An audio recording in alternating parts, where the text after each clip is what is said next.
Olá pessoal, meu forte abraço a todos vocês.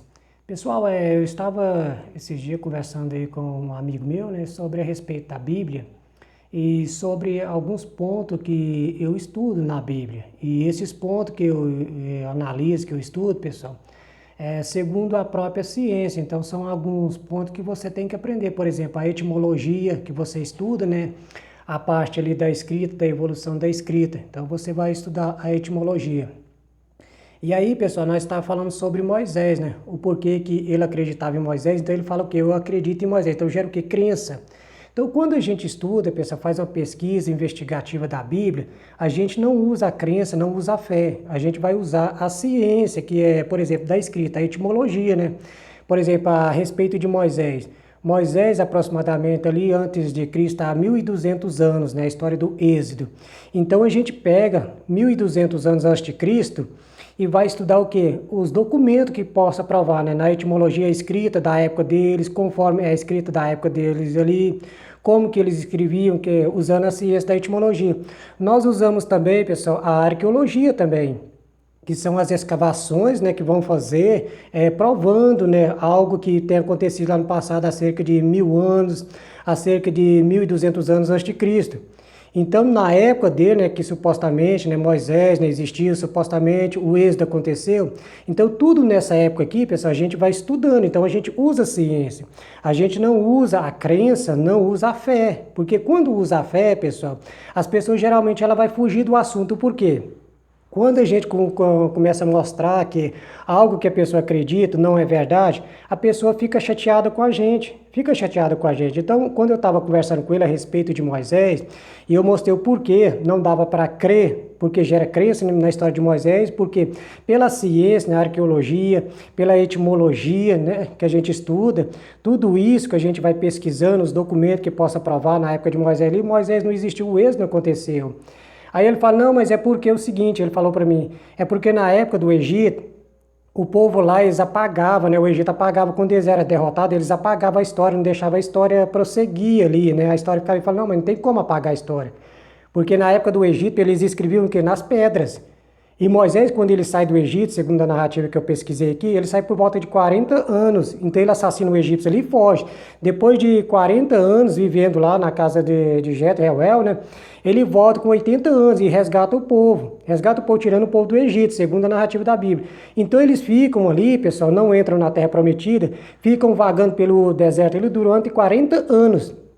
Então, nesses 40 anos, pessoal, no deserto, é que a gente vai pesquisar o que que a arqueologia prova ali, que um povo viveu ali 40 anos ali, não tem nada que prova.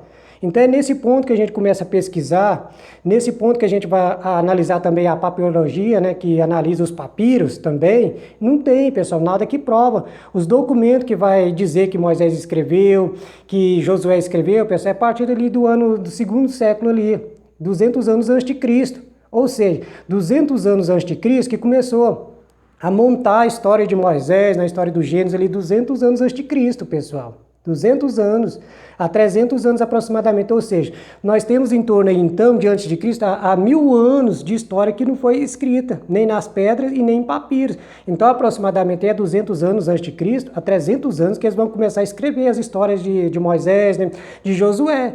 Então, se Josué tivesse existido mesmo, Moisés tivesse existido, pessoal, com certeza, é o que a gente sempre fala aqui, o que eu falo mesmo, que eles teriam que registrado, né, a história deles no que? Nas pedras, para assim então ficar como prova. Então é nesse ponto que a gente analisa o que? A ciência. Mas quando você coloca a crença e a fé, quando a ciência vai mostrar que a sua fé, a sua crença está baseando-se em algo que nunca aconteceu, em algo que não é verdade, a pessoa fica chateada, porque ela vai sentir que ela está acreditando em algo ali que não é verdade, que é uma mentira. Então ela tenta fugir do assunto, vai para o livro do Apocalipse, ou vai para outro livro ali, tentando fugir do assunto. Então a gente não estuda assim, eu não estudo assim. Eu estudo hoje, pessoal, usando a ciência. Então eu uso muito a arqueologia, eu uso muito a etimologia. E qual era a língua ali, né? Se Moisés tivesse existido, qual seria a língua que a gente deveria estudar? E a gente tem que estudar mesmo. Era o aramaico, pessoal, o aramaico, que era da época deles ali. Então a gente tem que estudar o aramaico, tem que pesquisar no aramaico ali, para saber o que possa provar. E tem prova? Não tem, pessoal, não tem prova. Pelo menos segundo aquilo que eu já pesquisei, pessoal, até hoje, eu nunca encontrei nenhuma prova. Então, pessoal, é isso aí, mais um vídeo aí para vocês esclarecendo, né, alguns pontos que você, quando for investigar, tem que usar a ciência, a etimologia, a arqueologia, né, a papilologia também, você tem que usar, você tem que pesquisar dessa forma, pessoal. E tem outros pontos também de ciência também que a gente pode pesquisar. Aí você vai fazer o quê? Uma pesquisa boa usando o quê? O racional, usando o racional. Sem você colocar a crença, sem você colocar a fé. Porque na maioria das vezes, pessoal, quando chega num ponto que vai mostrar que aquilo que você acredita é uma mentira, aí a pessoa tenta fugir por causa da fé, né? Tenta fugir, mas praticamente vai se mostrar que a pessoa está querendo mais a mentira. A pessoa não quer a verdade. Por isso que eu pergunto, você quer realmente a verdade ou você quer realmente a mentira? Porque se você quer a verdade, toda pessoa que quer a verdade, ele vai gostar de estudar, vai gostar de pesquisar. Mesmo falar, olha, eu acredito na história tudinho, mas eu quero a verdade. E quando a verdade vai clareando para a pessoa, né? Se não for aquilo que a pessoa já está acostumada há muitos anos, há mais de 30 anos, há 40 anos, geralmente a pessoa fica assim, chateada, pessoal. Fica chateada. Então a gente vê que as pessoas realmente não querem a verdade. A maioria é assim, não quer a verdade. Quer algum ponto ali, desacreditar, um ponto, desmanter a fé deles ali. Então por isso que quando a gente vai discutir, no caso, eu vou discutir com as pessoas, eu uso a ciência. E como a minha ciência que eu estudo aqui, que eu pesquiso, pessoal, tem muito mais ênfase de verdade, porque a pessoa vai usar somente a fé. E geralmente as pessoas que conversam comigo não mal lê a Bíblia, né? Lê uma página, se lê muito uma página, não conhece muito a história de Moisés, a história do Antigo Testamento, a história do Novo Testamento, como foi montado todo o livro da Bíblia, né? Então muitas pessoas não conhecem, então fica chateado com a gente. Então tá aí, pessoal, mais um vídeo aí para vocês, mais esclarecedor aí sobre como você deve estudar a Bíblia, como você deve fazer uma pesquisa da Bíblia, tá? É só um resumo aqui bem simplesinho para vocês. Comente aí e curte aí meu vídeo. É isso aí, valeu, meu forte abraço a todos vocês. Tchau, tchau.